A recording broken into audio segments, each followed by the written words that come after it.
இன்னைக்கு நம்ம ரெட்ரோ ரெசிபீஸ்ல பாலக்கீரை சப்பாத்தி எப்படி பண்றதுன்னு பார்க்கலாம். இந்த சேனலை இது வரைக்கும் சப்ஸ்கிரைப் பண்ணாதவங்க ரெட் கலர் பட்டன் அழுத்தி சப்ஸ்கிரைப் பண்ணிக்கோங்க. பக்கத்துல இருக்க பெல் பட்டனையும் ஆன் பண்ணிக்கோங்க. இந்த சப்பாத்தி பண்ற வீடியோ உங்களுக்கு பிடிச்சிருந்திருந்தா லைக் பண்ணுங்க. டெய்லி நீங்க டின்னருக்கு சப்பாத்தி பண்றவங்களா இருந்தா இந்த மாதிரி டிஃப்ரெண்டா ட்ரை பண்ணி பாருங்க. பசலக்கீரையை 2-3 வாட்டி வாஷ் பண்ணிட்டு ஒரு கொதிக்க விடலாங்க. கொஞ்சம் மஞ்சத்தூளும் உப்பும் சேர்த்திருக்கேன். கலர் மாறிடும். இப்போ ட்ரெயின் பண்ணி எடுத்து ஒரு மிக்சி ஜார்ல சேர்த்து அரைச்சிடலாம்.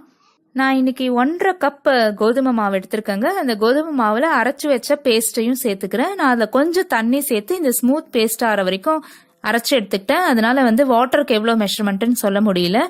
இந்த மாவுக்கு தேவையான அளவு உப்பையும் சேர்த்து முதல்ல நல்லா மிக்ஸ் பண்ணிக்கலாம். இதுவும் ஒரு சாஃப்ட் சப்பாத்தி டோவா நம்ம கலந்து எடுத்துக்க போறோம். நான் இங்க சொன்ன கப் ஆழாக்கு. கொஞ்சம் கொஞ்சமா தண்ணியை சேர்த்து ஒரு மிருதுவான சப்பாத்தி மாவா நம்ம அதை கலந்து எடுத்துக்கலாம். எனக்கு மொத்தமா ஒரு 3/4 டம்ளர் தண்ணி தேவைப்பட்டது. நீங்க எடுத்துக்கிற அந்த மாவோட குவாலிட்டியை பொறுத்து தண்ணி அளவும் மாறும். ஸோ கொஞ்சம் கொஞ்சமா சேர்த்து நல்ல சாஃப்ட் டோவா நம்ம இப்போ அதை கலந்துக்கலாம். சூப்பரா கலந்து வச்சாச்சு சாஃப்டா. இப்போ நான் ஒரு 1/2 மணி நேரம் அதை மூடி வச்சிடறேன். கீரை வாசனை சூப்பரா இருக்கு. கலந்து வச்ச சப்பாத்தி மாவுல இருந்து சின்ன சின்ன உருண்டையா பிரிச்சு வச்சுக்கோங்க. எப்பயும் சப்பாத்தி பண்ற மாதிரி. அதுல இருந்து ஒரு உருண்டைய மேல கோதுமை மாவை தூவி நம்ம ரொம்ப மெல்லிசா இல்லாம திரட்டி எடுத்துக்கலாம். பாருங்க, ரொம்ப மெல்லிசா திரட்டாதீங்க. சப்பாத்தி எப்பயுமே இந்த திக்னஸ் இருந்ததுன்னா நீங்க சப்பாத்தி கல்லுல போட்டு திருப்பி போடும் போதே நல்லா உப்பி வரும். சூப்பரா இருக்கும்.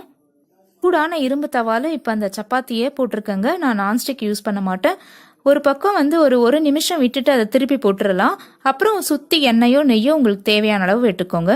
திருப்பி போட்டேன். நான் ஒரு ஸ்பூன் எண்ணெயும் விட்டேன். சாரி, அதை ஷூட் பண்ண முடியல. இப்ப 2 பக்கமும் வெந்த உடனே நம்ம எடுத்துடலாம்.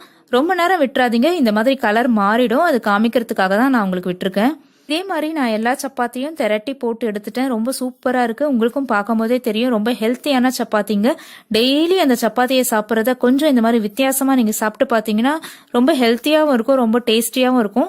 டிஃப்ரெண்டா சாப்பிட்டோன்ற ஒரு ஃபீலிங் இருக்கும். நான் இன்னைக்கு தொட்டுக்கிறதுக்கும் சூப்பரான ஒரு மஷ்ரூம் சைட் டிஷ் தாங்க பண்ணியிருக்கேன். பசலக்கீரை பண்ற சப்பாத்தி வீடியோ உங்களுக்கு பிடிச்சிருந்தா லைக் பண்ணுங்க, ஷேர் பண்ணுங்க. சேனலை சப்ஸ்கிரைப் பண்ணிக்கோங்க, பெல் பட்டனையும் ஆன் பண்ணிக்கோங்க. தேங்க்யூ.